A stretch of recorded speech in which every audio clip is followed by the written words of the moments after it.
I don't really have like a spiel as to like, hey, welcome to whatever this is going to be called yet. Yeah, Um, that's right. I think I used to have a YouTube channel called Aesthetic Control, and like I Oh, took all that's that good. stuff down.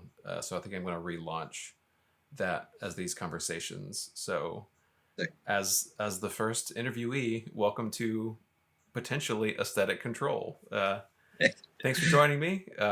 Introduce yourself. of course, man. Thanks for having me. um, my name's Andy. I'm a documentary photographer, I guess, observational photographer. I live in Chicago. Um, I've been doing stuff with musicians and bands for a little over 10 years and lots of other photographic endeavors in between. Cool.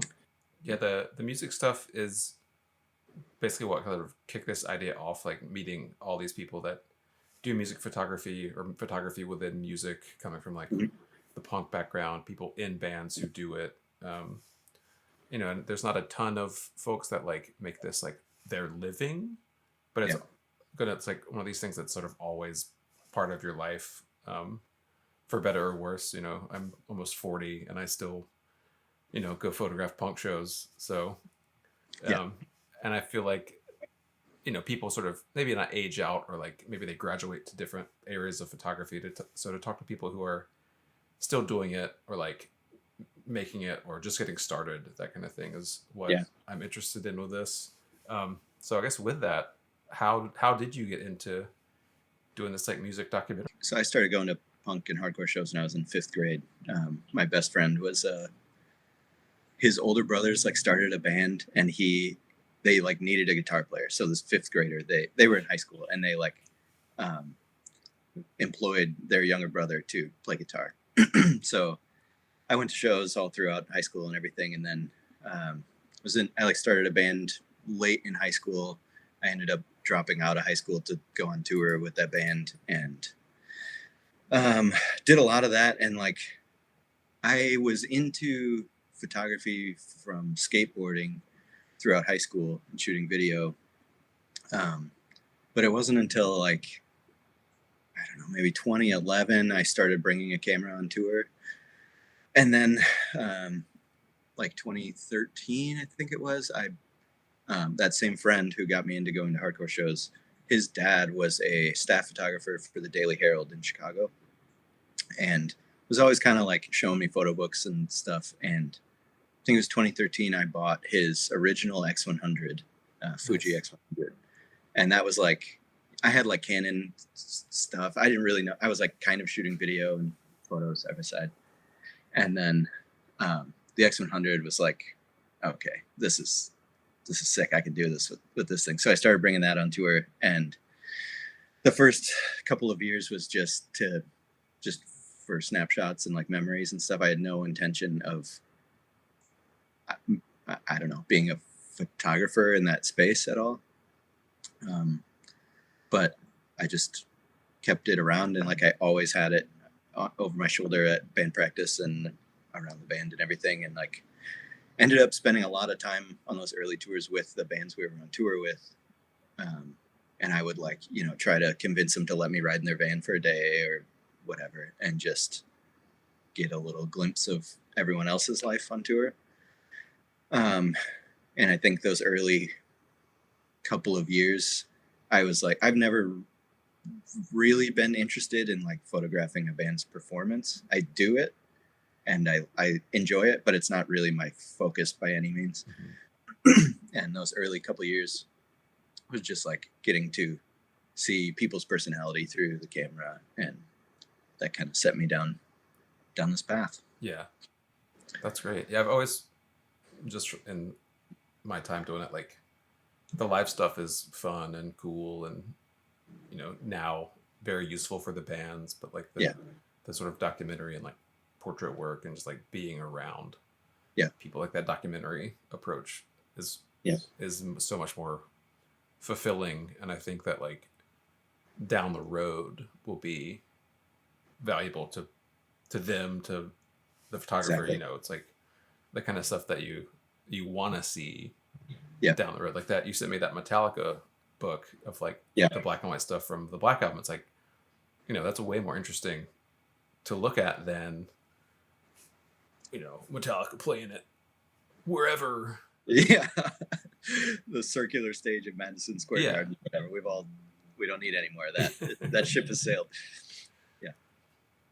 Yeah, that's exactly it. And it's like, I mean, it was way later.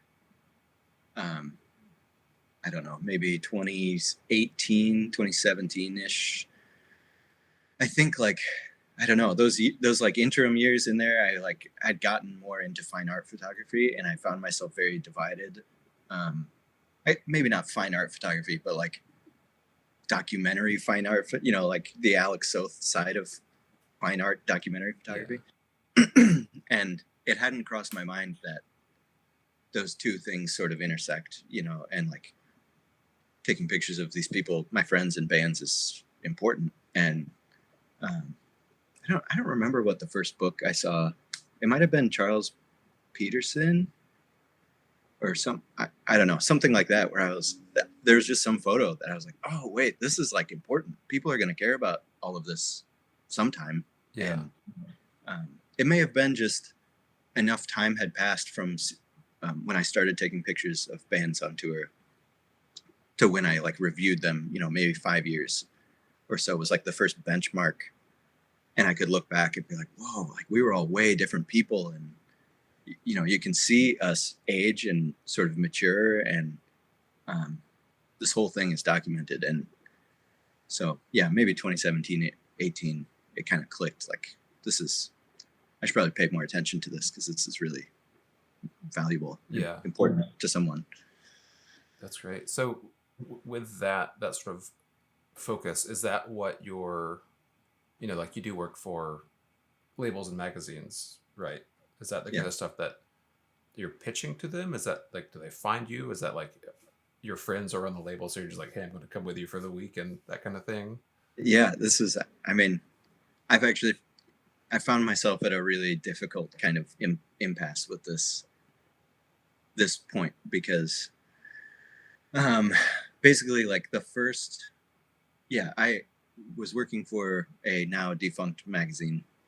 It's like the head staff photographer in the US, and I got hired for that position because the first shows I shot after the pandemic were with nothing, and I basically didn't take any live photos of them. It was just like them partying in the couple of green rooms, and I got hired by this magazine just based on those. And like my job title, my purpose was to make these long form black and white photo essays, which is my dream job. Yeah, that's incredible. Yeah, it's unheard of. And it was great. And it was really fun the whole time, but it posed some really interesting problems because there's a vast difference. I'm sure you've experienced this, but there's a vast difference between like, I know someone in nothing, or my friend connected with them, or I'm connected with the band I'm photographing in some way socially. And that's like my in to photograph with them. They're comfortable. There's a great difference between that and being assigned to go shoot X band, and you show up and you're expected to turn over the same results as you would get as if you had this intimate connection with this group of people. It wasn't really like that, like being assigned to go shoot these photo essays, because the band is like, whatever, they might have a tour photographer with them, mm-hmm. which is a weird thing when I come in, or they're friends with this photographer and that photographer. I'm just some guy. And that was pretty tricky to make something happen for those essays. But it did. That experience was great. And I did form a lot of great relationships. And it kind of was a great challenge to overcome this social barrier. But yeah, I imagine that, now after you've been out with somebody for a little while, it would be, the work you would produce with them would be, that much better now that you have that initial connection. So I can definitely see what the challenge would be. Like, hey, nice to meet you. I'm going to ride in your van. Exactly. Yeah. I'm here to have this intimate connection with you. Are you ready to do this? Yeah. I guess I sort of did that with Thou back in 2014. Like, I was living in Boston. They were playing in New York. Like, a little 3 show run, New York, New Jersey, Long Island, and like, we had mutual friends in common. Yeah. And like I had randomly stayed at the guitar player's house in Oakland like once a few years before. So we're like, I kind of know you guys. Like, Yeah. can I ride with you for the weekend? Yeah. And they were like, yeah, sure, whatever, that's fine. But then, like, the years go by, and like, oh, like, stay at my house. Like, oh, go to New Orleans and like make these connections. But is that first sort of like, here I am, sort of thing is pretty challenging. Totally. And it really depends on the band too, because there was some where I would show up and they were like enamored that a magazine was interested enough in them to send a photographer. And then there's other people who were just like, okay, another one, here we go again. Like, it's just another day. And that's really tough to like, I don't know. It's such a weird thing. There's people like that who have a really, they have a wall up because they're just approached all the time by people that want to take their picture and this and that. And they're just like used to being punished by people that just want to get something out of them. And I would always find myself really frustrated with people that acted that way towards me. Like, I empathize entirely, because if I was in a band, you're in your closed group, you travel as this pack, and then you show up from city to city, and these people show up and they come and go. Like, I totally get it. An outsider coming in to take your picture is uncomfortable. But I would always find myself really frustrated. Like, this is like a magazine, and however big or not the magazine is, they are promoting your band for free and putting you on the cover of this thing because they believe in you. Mm-hmm. Like, the least you can do is, I guess, be nice to me, So on the, like, touring with bands line of conversation, you just did how long with the band Lurk? You were out with them for a while, right? Yeah, it was just it was about 2 weeks. Okay. And I think it was like 11 shows or something. And me and Kevin, they're from Chicago, so I've photographed them quite a bit over the last couple of years. And Kevin and I, the singer, just he and I drove solo to Salt Lake, where the first show was, and everyone else flew out. So there was like 3.5 days. We picked up one of the guitar players halfway through. He was at a show in Denver, and it was a really interesting. This tour was very, it was unlike any I've been on before, and it was just very positive and warm, and like, I don't know, you saw them on the East Coast leg of this same tour, right? And the whole time they were just kind of like in disbelief, because I think the East Coast leg was pretty rough. Yeah, the show I saw them at, they had like an alternator die or some van problems. Oh yeah, that's right. Yeah, the starter went out. Yeah, so it was just like problems like that, and I think they just were kind of socially, on and off the tour package, just kind of. I don't know. I wasn't there, so it just didn't work. But then we did the West Coast, and it was like we were on tour with this band called Absinthe Father from Los Angeles. I guess they're from SF. And that band is made up of Haley's the singer, and then they kind of have this backing band, and all of the backing band are in other awesome bands that we all have connections with. So it was just this really fun kind of homecoming. Like, everyone sort of knew each other or knew of each other, and it was a very, like, even if the shows were shot, socially it was so fulfilling, and just, I don't know, it was great. It was a blast. So the body of work you produced on that, is that just for you? Is it for them? Is it a combination? Was it sort of like a self, like, hey, you guys got room, let me ride kind of thing? Yeah, so since the magazine that I was working for folded, I've kind of like gone back to, I need to really protect my, I just need to be really careful what I invest in creatively on this side of things. Like, I do photography as a living, depending on the month. But like, for the most part, the music stuff is, I think of it as a very long-term personal project. And so to do something like this, if I'm asked to do it, I would love to do it. So that all the work that was made on that was kind of like mutually beneficial, where, you know, obviously for being on tour now, like the thing is to have content to put out every night and whatever. And I'm happy to give them that. And then I sort of get to work on my 10-year project or whatever, where I'm just accumulating really. And yeah. The drummer for Absent Father is also a photographer, right? Yeah. Christian. Okay. Yep. Yeah. The Christian played guitar in Gulch, and he's another like a guy. Yeah, he and I have talked a little here and there. Yeah. So I'll probably reach out to him at some point. But yeah, he's the best. I love talking photography with him because he's like, I don't know, he's like all film. He actually worked for like a SF for a while, or for Camera Web. And so he has, I don't know, we can nerd out about gear and like all this stuff, but it's fun because he's got a very similar taste in like photo books and classic photography as I do. Mm-hmm. So we had a day in San Francisco where we like it was so great being with the two bands, because we would like, you know, one group wants to go do this thing and one group wants to do that, so we'd split up the vans and everyone would go do their own thing. But Christian and I had a day where we went to like I had to get my camera fixed, bought some books, and then like went to a photo exhibition. Richard Misrak, you know, yeah, he had like this gallery showing massive like 4x5 foot prints. Wow.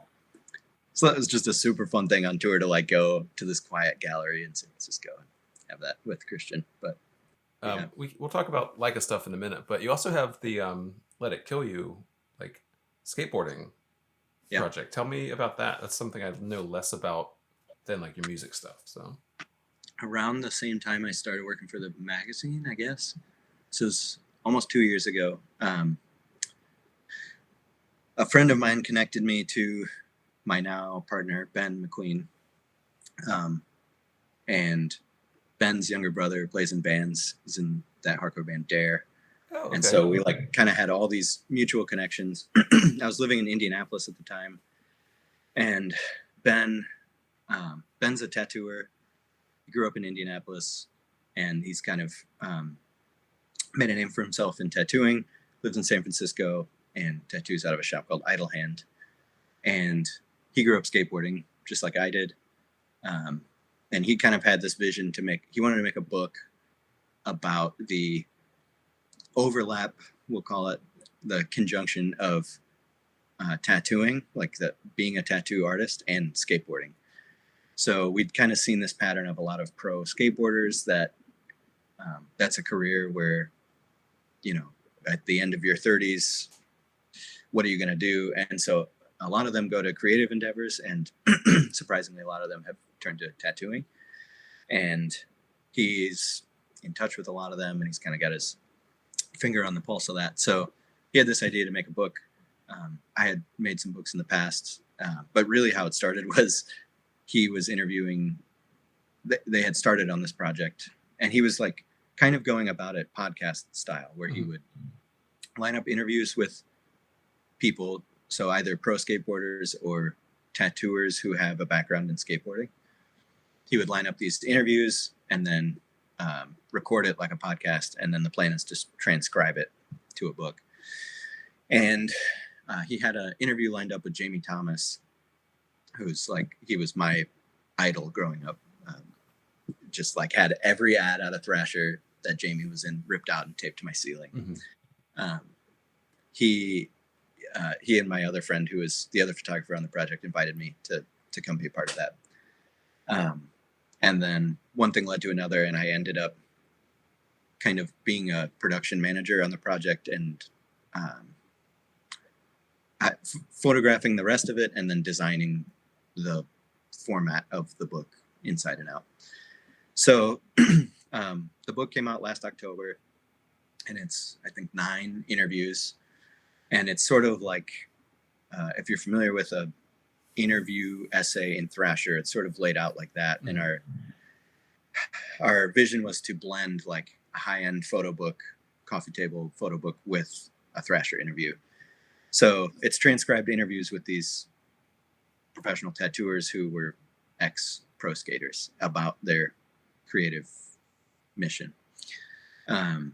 So that was kind of like, the book was kind of a mix between, we'd go and Ben would be interviewing the person, and myself and then my friend Brandon would shoot portraits of the subject, and we'd shoot all the BTS of doing this interview and everything. And then in conjunction with archival photos and other assets, we'd like put this book together. So I touched on this earlier. So I'm going to bring it back up about like using Leica as a system. And I know that there's a small handful of people in punk music specifically, but in like skateboarding, punk, hardcore, that have the sort of same brain disease we do, where it's like, I'll invest in this system that is like financially irresponsible, but like beautifully made. And like, I think you talk about being in people's spaces, like to document their life. I think having that little tiny black box makes a difference, because you're not there with some, huge like monster. Yeah. You're not a photographer. You kind of blend in a little more. Yeah. And you talk like, how did you get into like shooting Leicas and that kind of thing? Yeah, I mean, it was definitely like, like I said, I got that X100 way back, the original one in 2013 or something. And I used Fuji for a long time. I still have my original X-Pro1 that I bought right when it came out, and my X-Pro 2 that I bought when it came out. Rode them both into the ground. I loved Fuji, and I don't know, pre-pandemic was like, everyone would see this camera and be like, oh, is that a film camera? No one can believe it. And I kind of liked that it was conversational in that, and both because I just like talking to people and getting to know strangers, but also I like nerding out about camera gear. So liked that it was conversational, but like I said, I got into photography through skateboarding, and this type of photography specifically came from Thrasher, because they would do, before it was a TV show, Thrasher used to do this thing called King of the Road. Mm-hmm. It was like this crazy, 2-week long road trip between skate teams that would kind of compete. And every year they would dedicate a full magazine to this like tour between all these maniacs that was documented. And that's kind of where I fell in love with like all the BTS stuff. And specifically Ed Templeton, of course, is like a classic Leica photographer, and Arto Sari was another one who was like, Arto is kind of who I clung to, because he was more like, Templeton was always, from my perspective in skateboarding, like he was always an elder. And when I came into it, he was like, he owned companies, and he kind of was like already an artist. He was a painter and all this stuff. But Arto was a pro skateboarder who was also there with a camera documenting his friends. And that was the first like M6 I think probably I ever saw. There was a point where my X-Pro 2 was starting to feel a little bit aged, and I was like, am I gonna stick with this or not? And I like I think the X-Pro 3 when it came out was like about $2,000, $2,200, and I've never bought a camera brand new. It was always used. Yeah. I was like, fuck, how am I gonna get this much money? And then I like started looking into Leica, and I was like, okay, I could get like an older model, a really shitty one. I could do this for the same amount of money. And that was like right before the pandemic when I went down this path, and the M240 is what I bought. And it was like, I don't know, it was a really significant turning point in my photography, because to buy it and a lens, I basically I didn't want to sell my X-Pro 2, which in the past is how I had funded gear. Like I don't make enough money doing photography to buy a $2,000 camera. And so to buy it, I like had to get rid of all other hobbies. Like I was really into racing fixed gear bikes. I collected them. That was a big part of my life. I played in a band, so I had like music gear that I accumulated over the years. And it was kind of this like all right, this is really what I care about. I don't, all this other stuff is fun, but they're hobbies. Like photography is really where my heart is. And this is really important. So I like sold all that stuff. Every hobby I had, I just liquidated. And that's how I bought the first one. And it was so freeing in a way to just be like, okay, you know, in a way it was like a financial incentive, because it was like, all right, all your money is tied up in this fucking camera, so you better do it. Like every day you're not taking pictures, you know, you're blowing it. Yeah. So yeah, it's a really interesting tool socially too, with musicians and creative people. It it does everything I need it to do. I am a firm believer in I have the M10. Mm-hmm. That's like my main camera. We have my wife has an M262 that I'll take sometimes if I need a backup camera. I'm not interested in the M11 or like an M10R. I don't want that weight on my computer. Yeah. And it just doesn't even, to me, that like the high megapixel count on a rangefinder seems so, I don't know. It's getting into the territory of like, we're trying to make this camera something it's not.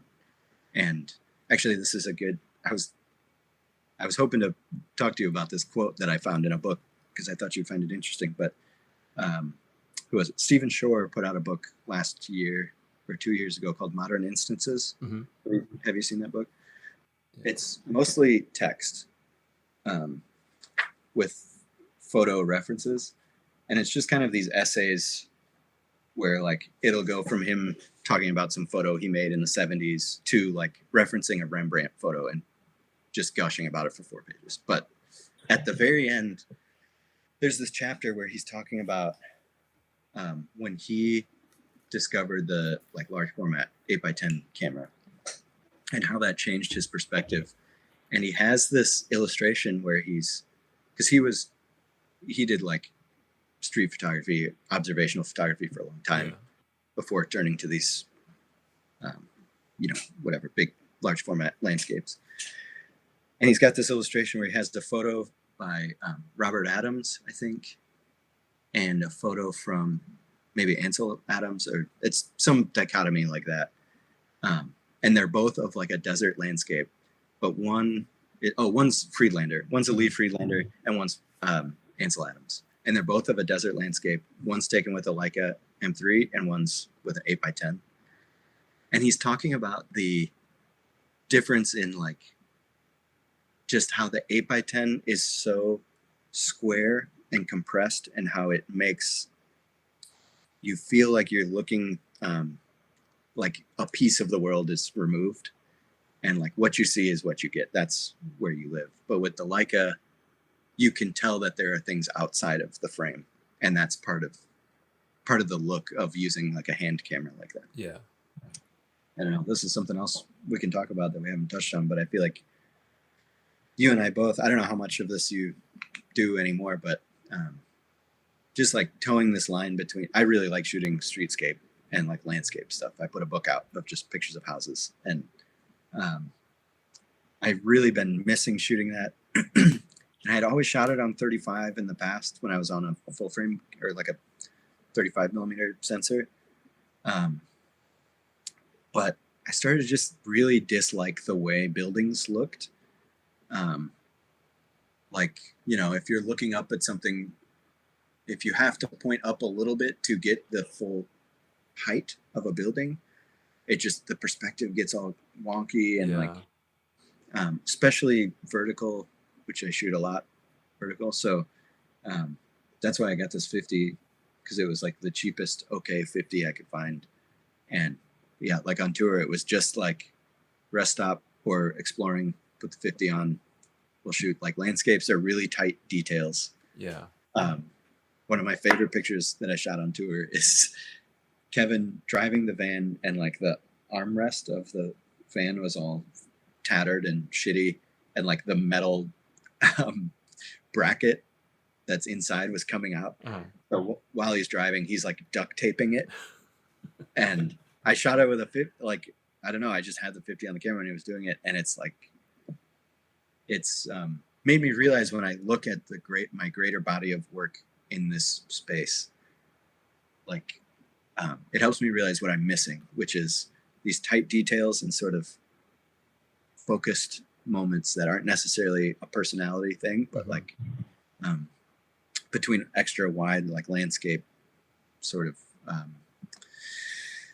scene setting, and then these really tight details. I've really enjoyed 50. But as soon as I, like you were saying, as soon as I point the 50 at a person, like at their expression, it's the worst picture of all time. I cannot figure out how to use it, and I'm not really interested. I wish I could be a 50 guy.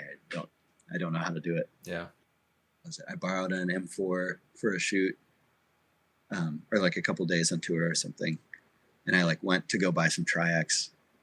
And I did not buy the Tri-X. I just gave the camera back to my buddy. Yeah. I was like, fuck that. I'll just bring 2 digital. Like, I love shooting film, but this is, I can't, I can't do this. It's crazy. It is crazy right now. And it's probably only going to get worse. I've sort of played myself. I joined a darkroom in town. Interesting. At the start of the summer. I started printing old like show photos that were I shot on film. It's like, holy shit, this looks so good. Dude, and now it's like, I should do like, daily documentary stuff or like work stuff on digital and save like film for the live stuff, because when I print it, it's like, it's unmatched. This is what I remember looking at as a kid, being like, punk rock is the coolest thing in the world. Like, look at this picture.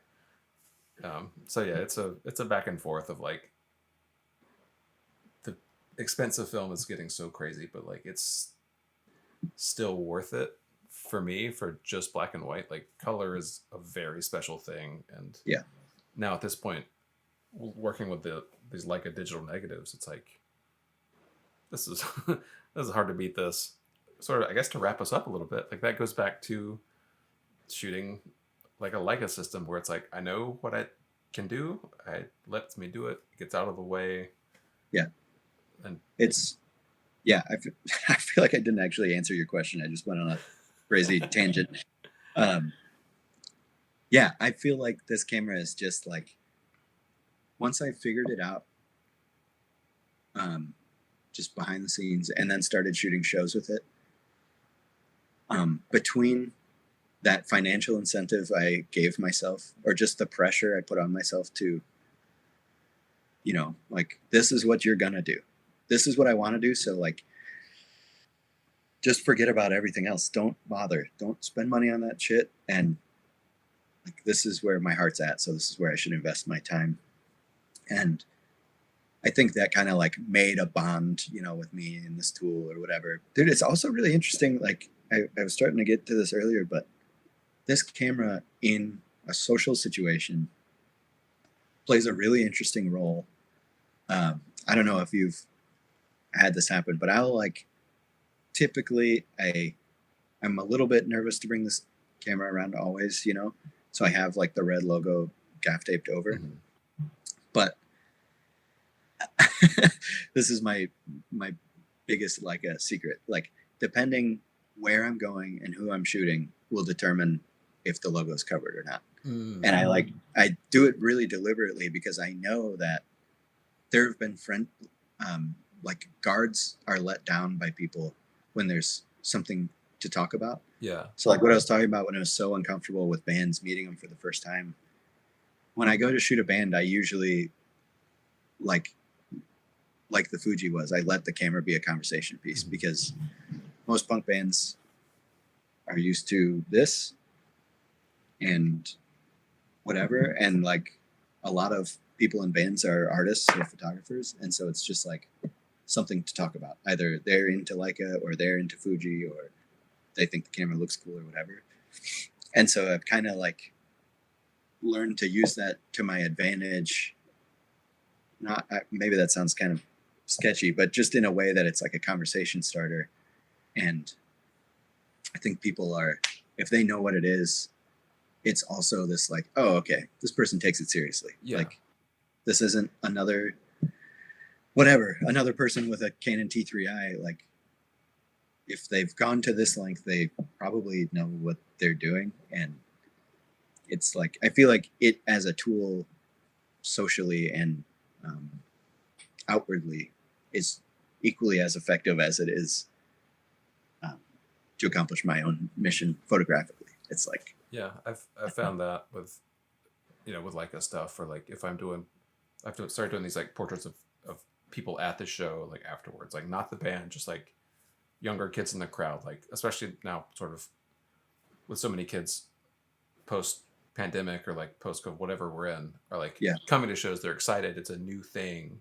yeah, And I think documenting that is, it's part of this larger story of punk and hardcore, like new batches of people, new faces, new like different faces.